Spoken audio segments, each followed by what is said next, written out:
Hi to all, welcome back to my channel. இன்றைக்கி நம்ம சூப்பரான ஒரு ஜவ்வரிசி பாயாசம் தான் சிம்பிளாக எப்படி பண்ணலான்னு பார்க்க போகிறோம். அதுக்கு நான் 1 கப் ஜவ்வரிசி எடுத்திருக்கேன். அதை 2 வாட்டி தண்ணியில் அலசிட்டு கொஞ்சமாக தண்ணி ஊற்றி இந்த மாதிரி 1 hour அப்படியே வச்சுருங்க. அது நல்லா ஊறட்டும். ஜவ்வரிசி நல்லா ஊறினாதான் நமக்கு ரொம்ப சாஃப்டாக கிடைக்கும். இப்போது இன்னொரு பாத்திரத்தில் நான் 2 கப் பால் எடுத்திருக்கேன். அந்த பாலை நல்லா காய்ச்சி வச்சிடலாம்.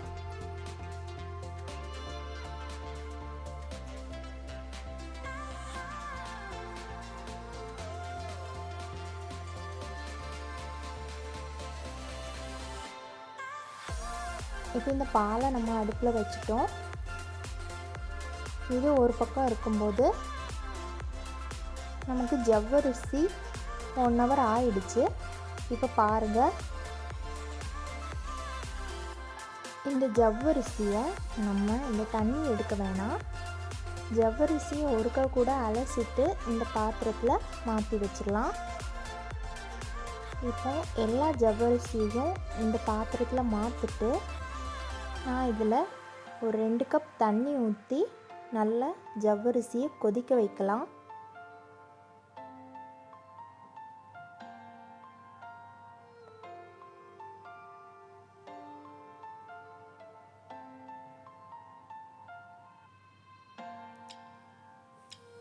ஜவ்வரிசியை அப்படியே வச்சிடாமல் இந்த மாதிரி கலந்து விட்டுட்டே இருங்க, இல்லைன்னா கீழே அடி பிடிச்சிரும்.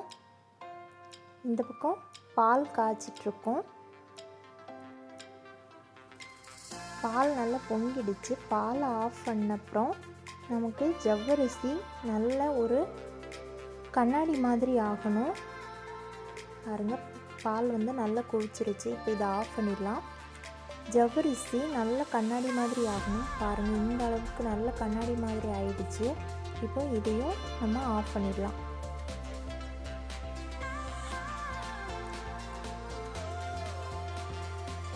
பாருங்கள், இந்த அளவுக்கு நல்லா வேக வச்சு எடுக்கணும். இப்போ மறுபடியும் பாலை ஆன் பண்ணிவிட்டு நம்ம அந்த ஜவ்வரிசி காய்ச்சோம்ல அந்த இதை நம்ம இந்த பாலில் தண்ணியோடு அப்படியே சேர்த்துடலாம். சேர்த்துட்டு ஸ்டவ்வை ஆன் பண்ணி ஒரு 5 minutes நல்லா கொதிக்க வைக்கணும்.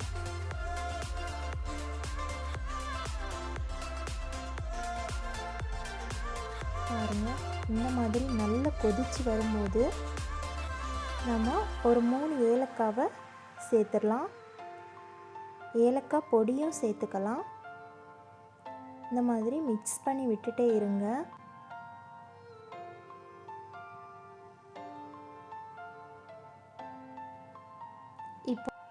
இப்போ நான் 1/2 கப் சுகர் எடுத்திருக்கேன்.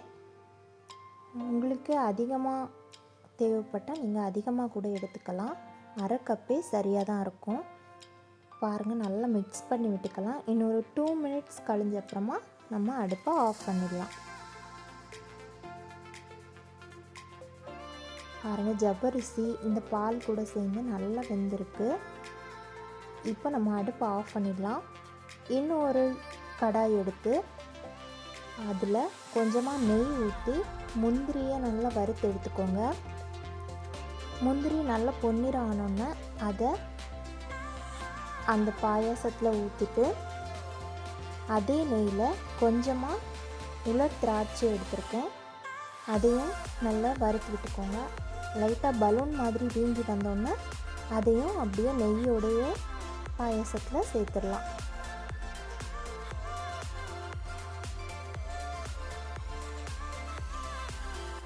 பாருங்கள், இப்போ இதையும் பாயாசத்தில் சேர்த்துடலாம். அவ்வளோதான், சூப்பரான ஜவ்வரிசி பாயாசம் ரெடி ஆகிடுச்சு. நல்லா மிக்ஸ் பண்ணி விட்டுட்டு சர்வ் பண்ண வேண்டியது தான்.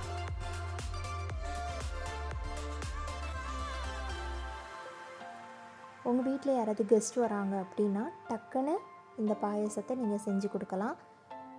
நம்ம வீடியோ பிடிச்சிருந்தா நம்ம வீடியோக்கு லைக் பண்ணுங்கள், ஷேர் பண்ணுங்கள். மறக்காமல் நம்ம சேனலை சப்ஸ்கிரைப் பண்ணி பக்கத்தில் இருக்க பெல் ஐக்கானை கிளிக் பண்ணுங்கள். தேங்க்ஸ் ஃபார் வாட்சிங். Subscribe my channel. தேங்க்யூ.